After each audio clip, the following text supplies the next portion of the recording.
ఈ దేశంలోకి, ఈ భారతదేశంలోకి వెంకటేశ్వరరావు గారు అసలు క్రిస్టియానిటీ ఎలా వచ్చింది, ఎప్పుడు వచ్చింది, నీకేమన్నా తెలుసా? చెప్పంటుండ. అసలు క్రిస్టియానిటీలో ఎన్ని శాఖలు ఉన్నాయో నీకు తెలుసా? ఈ ప్రపంచాన్ని క్రిస్టియానిటీగా మార్చడానికి మొత్తం ఎన్ని శాఖలు పనిచేస్తున్నాయో నీకు తెలుసా?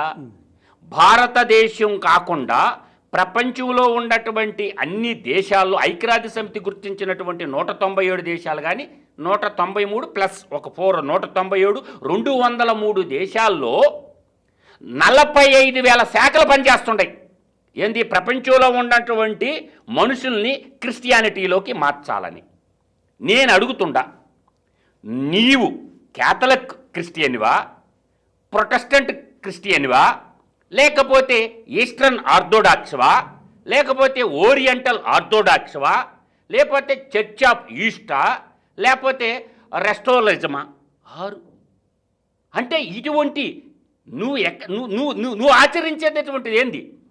మార్టిన్ లూథర్ గారు క్యాథలిక్ వదిలేసి సపరేట్ పెట్టాడు. ఏమని? ప్రొటెస్టెంట్. జర్మనీలో ప్రొటెస్టెంట్లో మళ్ళీ 3 భాగాలు. ఆ 3 భాగాల్లో ఒక భాగం బాప్టిజం.